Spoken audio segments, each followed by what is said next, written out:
Eu nunca pensei que o pior dia da minha vida aconteceria diante de uma mesa de jantar, com pessoas sorrindo e taças de vinho brindando enquanto minha alma era esmagada. Naquela noite, eu descobri que não existe humilhação maior do que ser tratada como lixo pela própria família, e o que mais doeu não foi o que fizeram comigo, foi quem permitiu.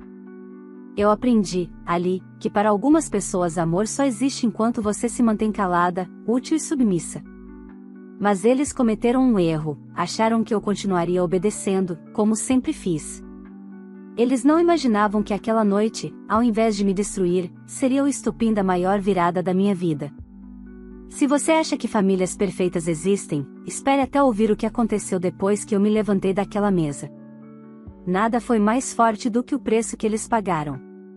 Olá, seja bem-vindo ao canal Histórias Surpreendentes. Curta e se inscreva nesse canal, aproveite e ative as notificações.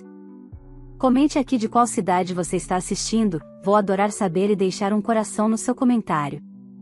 Quando penso no pior dia da minha vida, a cena não começa com gritos, tapas ou empurrões.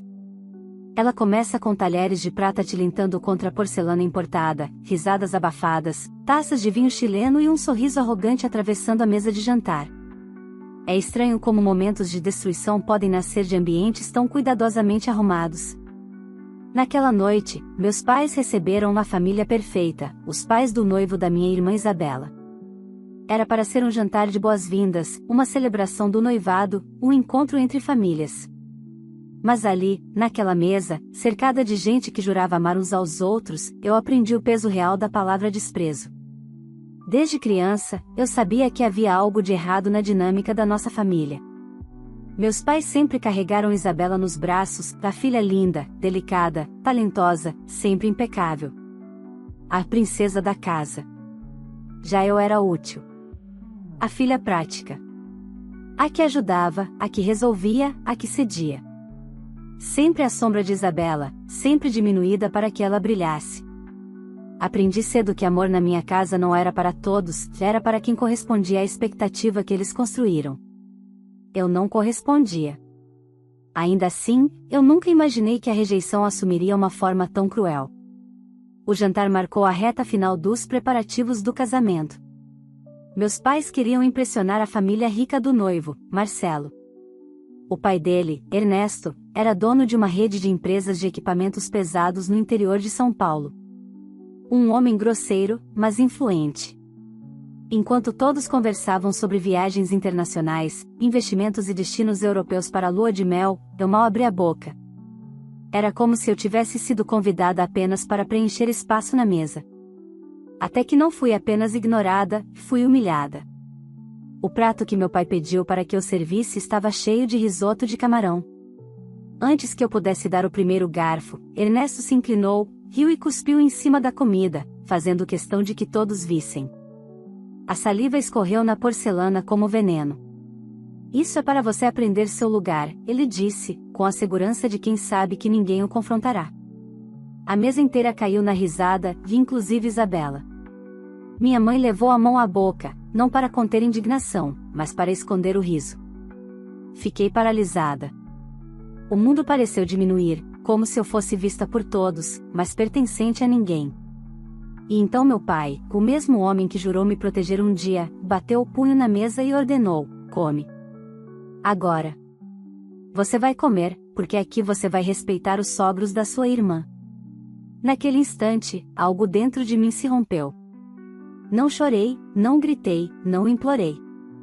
Apenas empurrei o prato para longe. A recusa transformou o ambiente em gelo.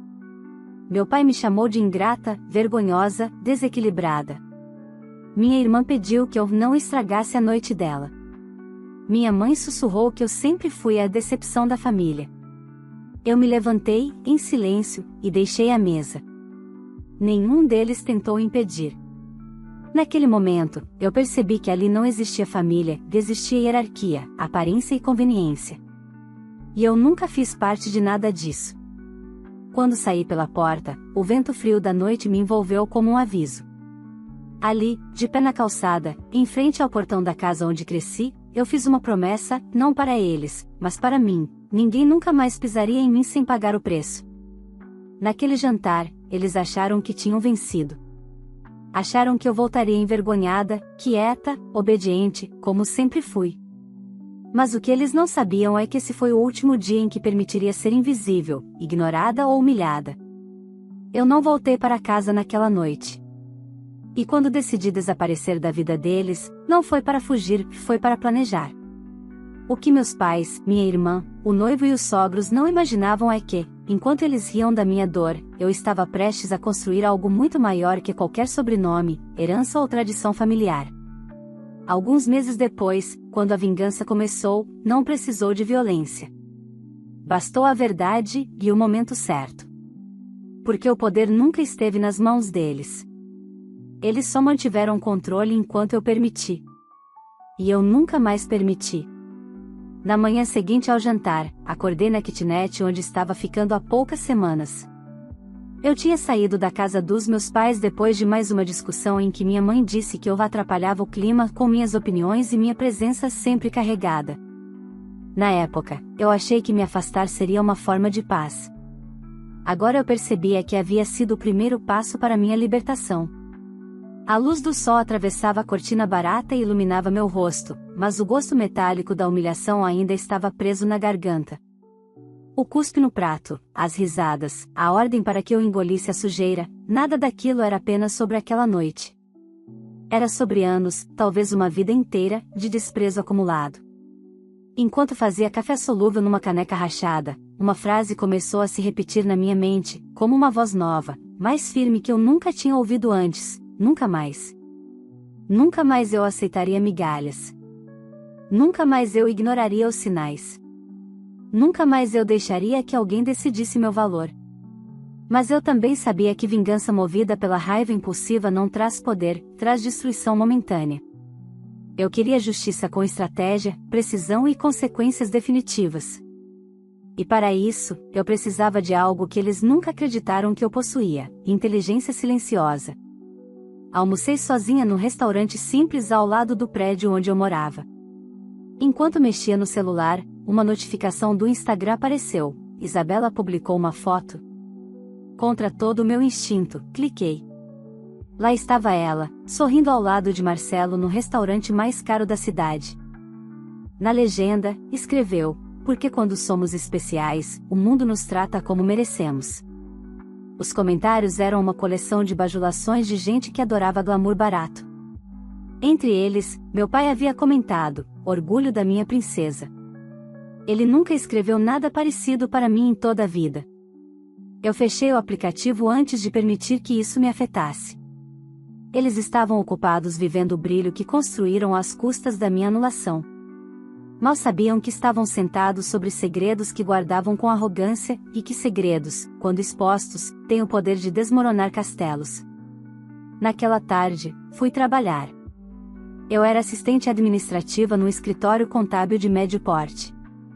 Um emprego silencioso, invisível, e exatamente o tipo de coisa que meus pais usariam para me diminuir.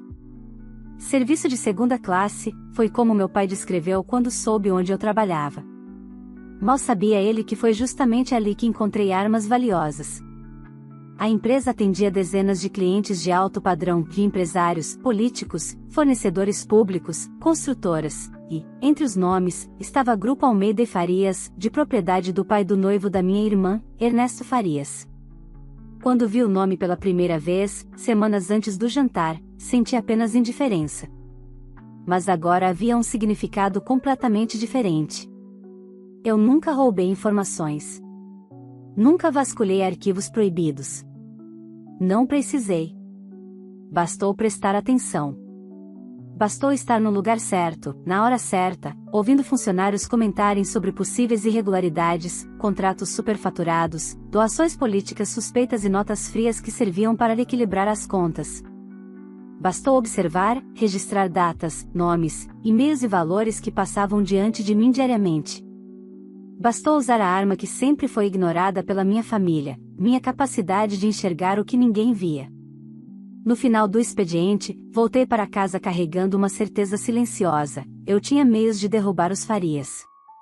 E quando eles caíssem, Isabela cairia junto, porque ela havia apostado toda a imagem perfeita no casamento com Marcelo e na entrada naquela família rica. Meus pais cairiam também, Porque construíram seus sonhos e status na união da filha preferida com um sobrenome poderoso. E nada disso iria sobreviver quando a sujeira viesse à tona. Mas eu não estava pronta para agir ainda. Estratégia exige timing e frieza. Eu precisava continuar observando, reunindo, calculando. A vingança não seria um ataque, seria uma queda lenta, inevitável e irrecuperável.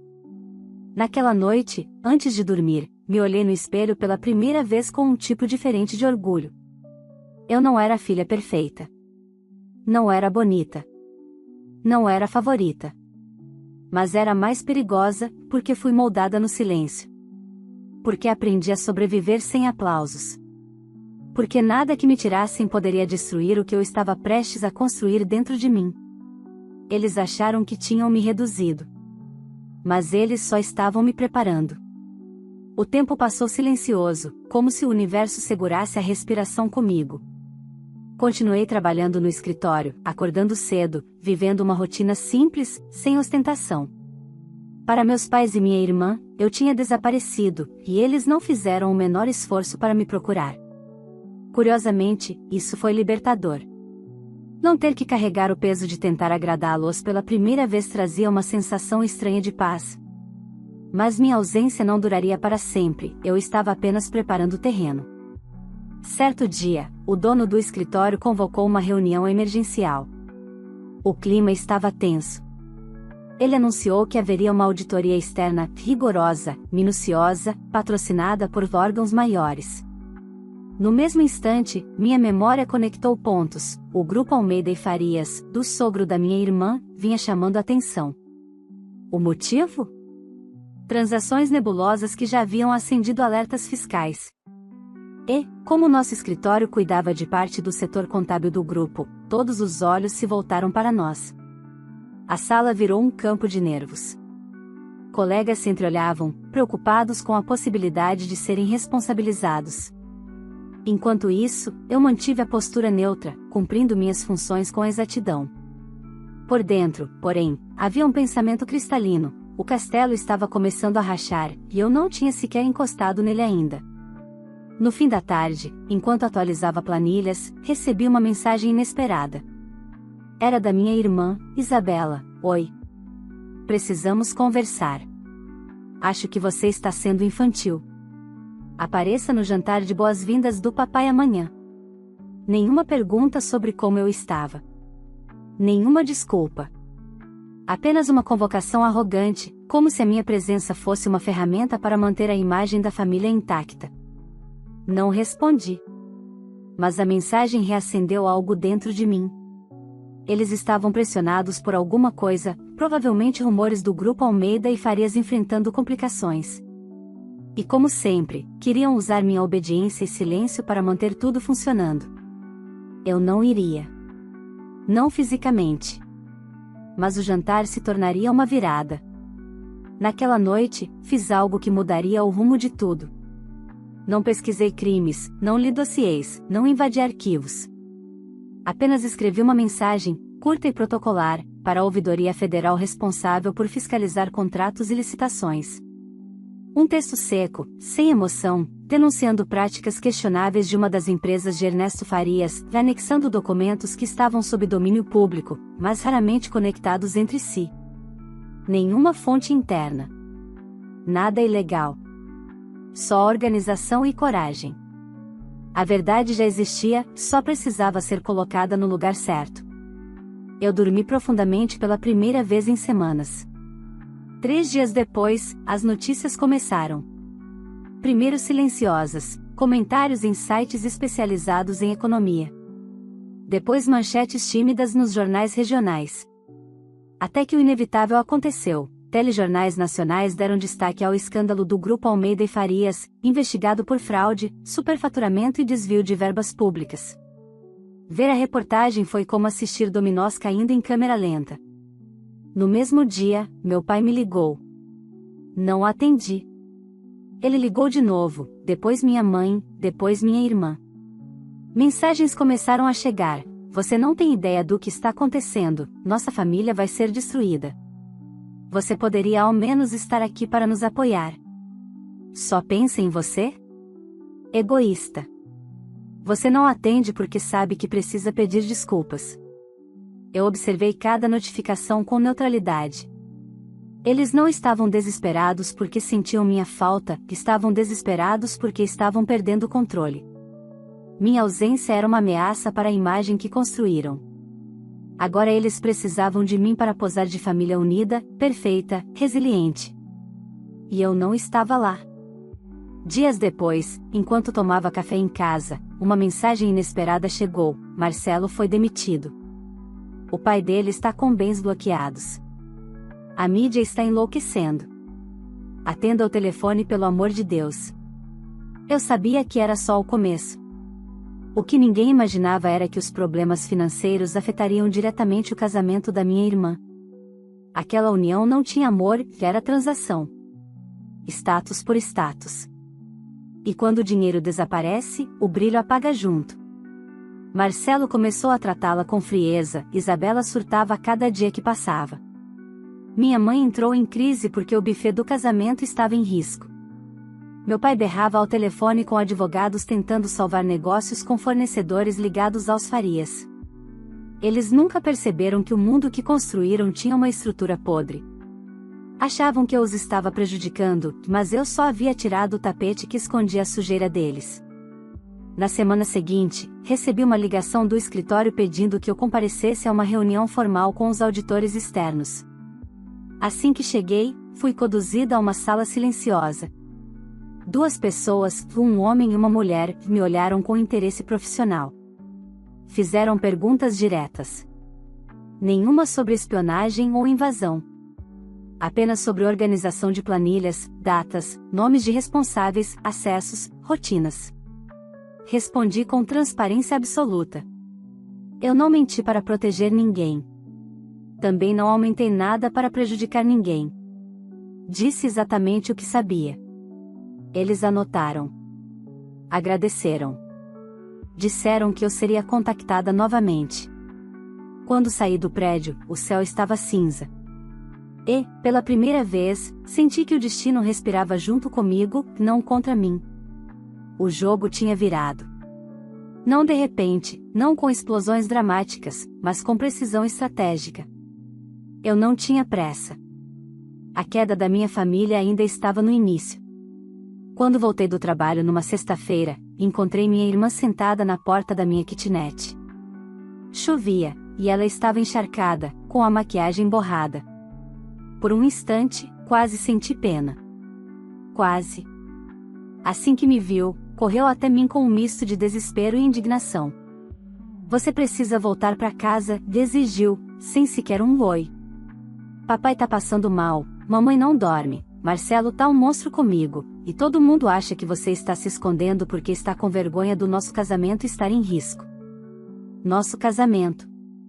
Ela sempre se referia ao próprio casamento como se fosse um evento nacional, não uma relação entre 2 pessoas. Eu destranquei o portão, entrei e deixei claro que a conversa terminaria ali, mas ela segurou minha mão com força. Para de se comportar como se fosse a vítima, cuspiu. Ninguém te fez nada. Sorri de canto. Era quase cômico. Nada? Perguntei calmamente. Você quer mesmo que eu liste? Ela desviou o olhar. Sabia exatamente o que tinha feito. E mesmo assim, esperava que eu deixasse no passado, como sempre fiz. Olha, eu sei que aquela noite foi exagerada, ela disse tentando manter a pose. Mas você provocou o papai e o Ernesto ao ficar com aquela cara de mártir. Você deixa todo mundo desconfortável, sabia? Foi a primeira vez que eu percebi algo com clareza absoluta. Isabela não era uma vítima da criação. Ela era resultado dela. Não reproduzia apenas o desprezo dos nossos pais, ela cultivava, se alimentava dele. Sai da minha porta, Isabela, pedi, desta vez sem qualquer hesitação. Ela ficou imóvel. Você está destruindo nossa família, ela sussurrou. Eu respirei fundo. Não. Eu só parei de segurar a fachada sozinha. Fechei o portão. Ela bateu, gritou, chorou, ameaçou, até que finalmente foi embora. Nem por um segundo me senti mal. Havia libertação em não mais servir de tapete emocional. Na semana seguinte, os jornais estouraram uma bomba nova: a Polícia Federal deflagrou uma operação contra o Grupo Almeida e Farias. Mandados de busca, bens apreendidos, bloqueios judiciais, o país inteiro comentava. Marcelo pediu afastamento do trabalho para cuidar da saúde, mas todos sabiam que havia sido pressionado a sair. Clientes começaram a cancelar contratos com a empresa. O prestígio desmoronava num ritmo assustador. E, como era esperado, o caos financeiro refluiu diretamente para os meus pais. Eles tinham apostado todas as fichas na união com uma família influente. Agora, estavam associados a um escândalo nacional. O nome da minha irmã virou chacota nas redes sociais. A lista de convidados começou a desaparecer, fornecedores exigiam pagamento antecipado, a igreja precisou adiar por motivos de reforma, o buffet alegou conflito de agenda. Nada disso tinha sido planejado por mim, apenas resultado natural de uma engrenagem que sempre esteve podre. O último elo a quebrar foi Marcelo. Recebi mensagens dele tarde da noite, todas ignoradas. Você pode ajudar a convencer sua irmã a ter mais paciência? Isabela está emocionalmente instável. Precisamos mostrar união à imprensa. Se você vier pra cá, tudo melhora. Eles precisavam de mim não por amor, mas porque meu silêncio os expunha. Sem mim na foto, não havia narrativa de família perfeita, havia desmoronamento. Alguns dias depois, outra mensagem chegou. Desta vez do número da minha mãe, pelo menos pelo seu pai. Ele merece sua consideração. Meu pai. O mesmo que bateu o punho na mesa e exigiu que eu comesse comida cuspida.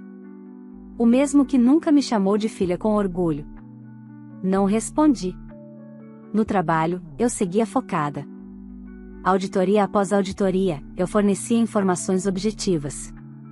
Assinava documentos, relatórios, depoimentos internos. Nunca menti. Nunca fabriquei nada. Eu apenas não protegi quem sempre esperou que eu me sacrificasse por imagem. O auge da inversão veio numa tarde inesperada. Eu estava saindo do escritório quando ouvi alguém me chamar pelo nome. Ao virar, vi meu pai. Ele estava parado perto do estacionamento, com roupas desalinhadas e expressão desesperada. Você precisa ir lá em casa, me implorou sem rodeios. Sua irmã está descontrolada. O casamento está despedaçando. Os sogros dela estão acusando a gente de arruinar tudo. Ela precisa de você. A família precisa de você. Aquela era a primeira vez que ele dizia a família, me incluindo. Não porque ele me via como parte, mas porque ele precisava de mim. E onde vocês estavam quando eu precisei? Perguntei. Ele permaneceu mudo. Pai, eu não estou destruindo a família, continuei. Eu apenas parei de fingir que ela existia. Ele tentou tocar meu braço. Eu recuei. Não posso acreditar que você vai virar as costas pra gente, murmurou. Vocês viraram primeiro, respondi. A dor nos olhos dele era real, mas era dor de perda de controle, não de arrependimento. Naquela noite, cozinhei um jantar simples e extremamente saboroso só para mim. Foi quase simbólico, comer em paz, em silêncio, sem medo de humilhações, era libertação. Eu sabia que o pior, e o melhor, ainda estava por vir. A exposição financeira já tinha atingido os sogros da minha irmã. O status já tinha atingido Isabela e Marcelo. A reputação já tinha atingido meus pais. Mas havia uma peça do dominó que ainda não tinha caído, e quando caísse, não haveria retorno. Eu estava pronta para o capítulo final da ruína deles. E, ao mesmo tempo, para o início da minha própria vida. Os dias seguintes foram marcados por silêncio. Não o silêncio confortável da minha kitnet, mas o silêncio desesperado de quem vê a própria vida ruir e não encontra mais ninguém para segurar. Nenhuma ligação, nenhum convite, nenhum pedido emocional. Eles finalmente entenderam que eu não retornaria. Mas eu sabia, quando pessoas orgulhosas se calam, não é resignação, é preparação. Eu só não sabia se estavam se preparando para me atacar ou para tentar salvar a si mesmos de um naufrágio inevitável. Eu descobri a resposta quando cheguei ao trabalho numa terça-feira. O dono do escritório me chamou, com uma expressão tão séria que não deixava espaço para suposições. Fui conduzida à sala de reuniões, mas, ao entrar, percebi imediatamente que não era uma conversa comum. Na mesa, estavam os auditores, meu chefe e um advogado da empresa. O ar estava pesado, quase sufocante. Recebemos uma denúncia formal anônima, iniciou o advogado, deslizando alguns papéis pela mesa. Afirmam que você acessou arquivos confidenciais para repassar informações sigilosas referentes ao Grupo Almeida e Farias. Meu coração não acelerou. Não senti pânico. Eu já esperava um contra-ataque, apenas não sabia de onde viria. Você tem algo a declarar? Ele perguntou. Olhei cada rosto ali. Senti algo dentro de mim despertar, uma maturidade que nunca imaginei ter. Sim, respondi. Quero saber quem fez a denúncia. Ele franziu a testa, visivelmente desconcertado pela minha calma. Não temos essa informação. Sorri de canto. Se a denúncia foi feita no fim de semana, veio da minha família. Eles estão tentando me destruir para impedir que a verdade venha à tona. Silêncio. E sobre os arquivos confidenciais, continuei, que eu nunca acessei nada protegido. Todos os documentos que mencionei estão em bancos públicos, portais governamentais e relatórios oficiais.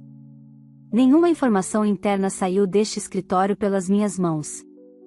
Vocês podem verificar meus logs de acesso. 2 horas de auditoria digital depois, ficou comprovado, eu não havia feito absolutamente nada errado. A denúncia não só caiu por terra como reforçou minha credibilidade. O chefe pediu desculpas, visivelmente constrangido. Os auditores me agradeceram. O advogado recuou, tenso. E no fundo, todos entenderam, o Grupo Almeida e Farias, e seus aliados, estavam desesperados. Quando saí do escritório e entrei no elevador sozinha, só então senti minhas mãos tremerem. Não de medo. De constatação. Minha família realmente estava disposta a me destruir, mesmo após terem sido os responsáveis pela minha dor desde o início. O amor que eu sempre implorei nunca existiu. O vínculo era ilusão. Naquele mesmo dia, à noite, algo inesperado aconteceu. Voltando para casa, encontrei alguém sentado no banco ao lado do portão, Marcelo. Mas ele não estava vestido com o terno impecável e o sorriso plastificado de sempre. Estava desarrumado, com olheiras profundas e barba por fazer. Posso falar com você? Perguntou num tom fraco, quase derrotado. Eu abri o portão, mas não o convidei para entrar. Ele entendeu e continuou do lado de fora. Eu sei que você acha que eu fui cúmplice de tudo, começou. Você foi, que interrompi. Ele respirou fundo.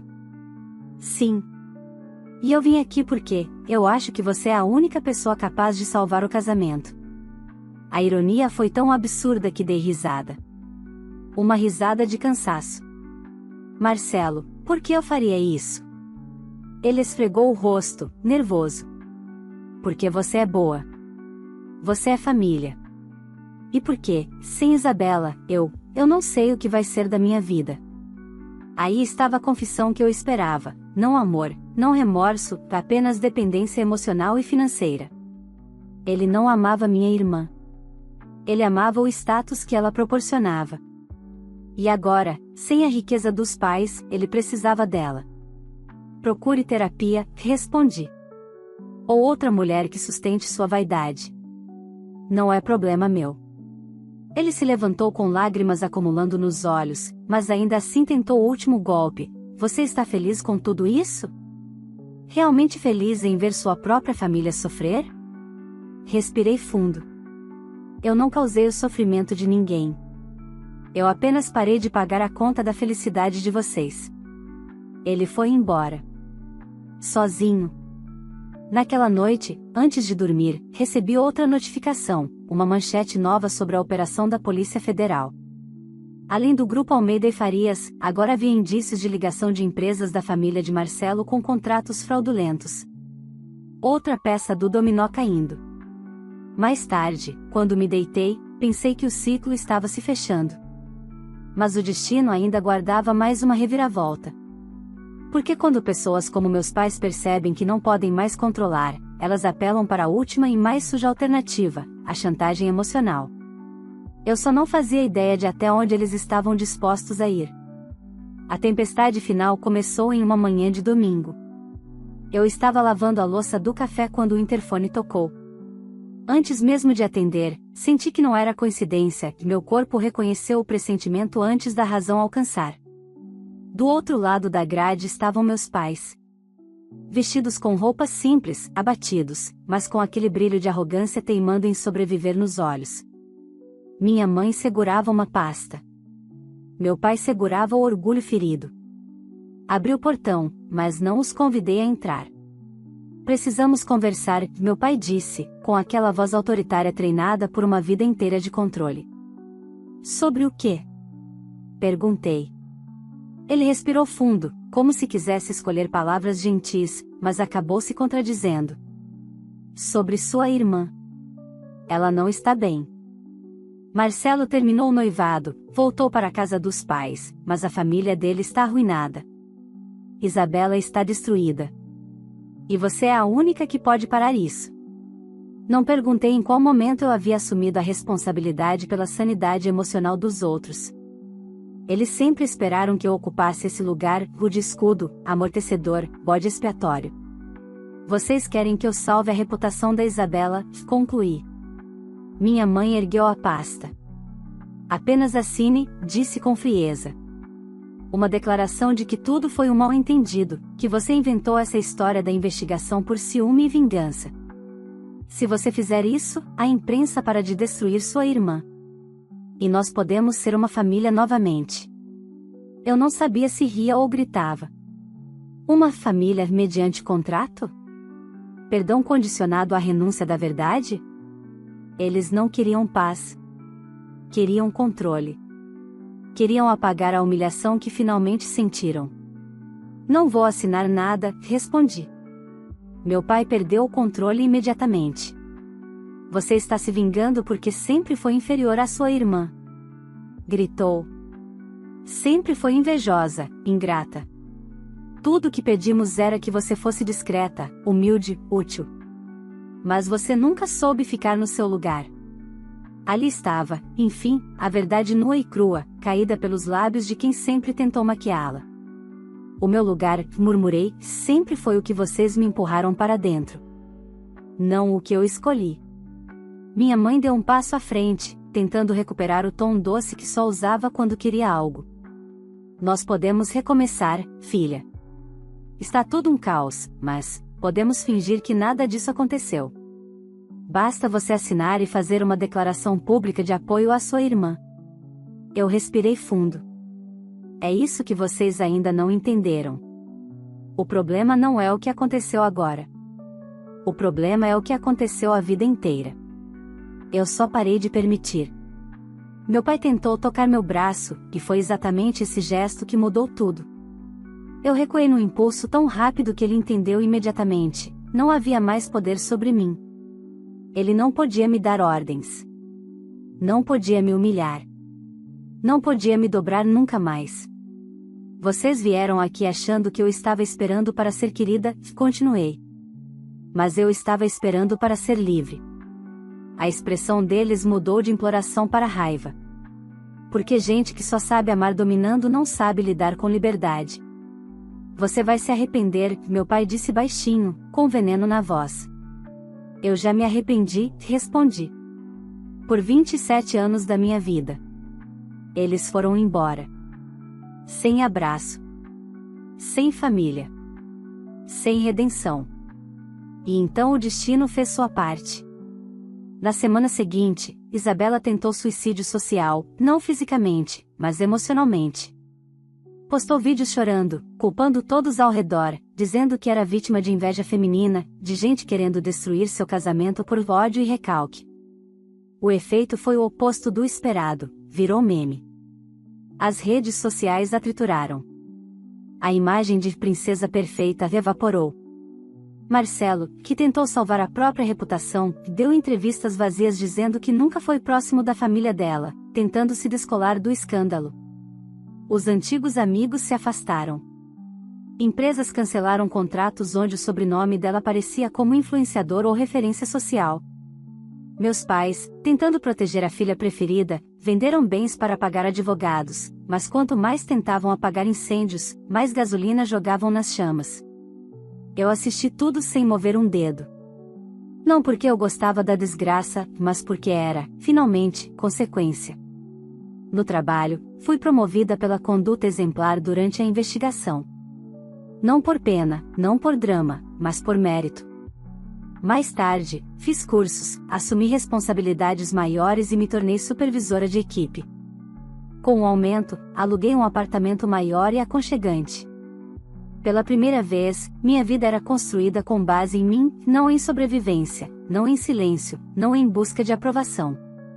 Meses depois, recebi uma carta dos meus pais, escrita à mão, com caligrafia tremida. Não pedia desculpa. Não reconhecia nada. Apenas lamentava a ruína, acusava o mundo, culpava a inveja alheia, e pedia que eu ajudasse porque eles eram família. Que ironia, quando eu estava desmoronando, eles chamavam de drama. Quando eles desmoronaram, chamaram de perseguição. Queimei a carta. E não chorei. Hoje, vivo em paz. Não perfeita, não sempre fácil, mas minha. Aprendi a cozinhar apenas para quem me respeita. Tenho poucos amigos, mas verdadeiros. Aprendi a rir sem medo de que alguém diga que meu riso é inconveniente. Aprendi que amor não se mendiga.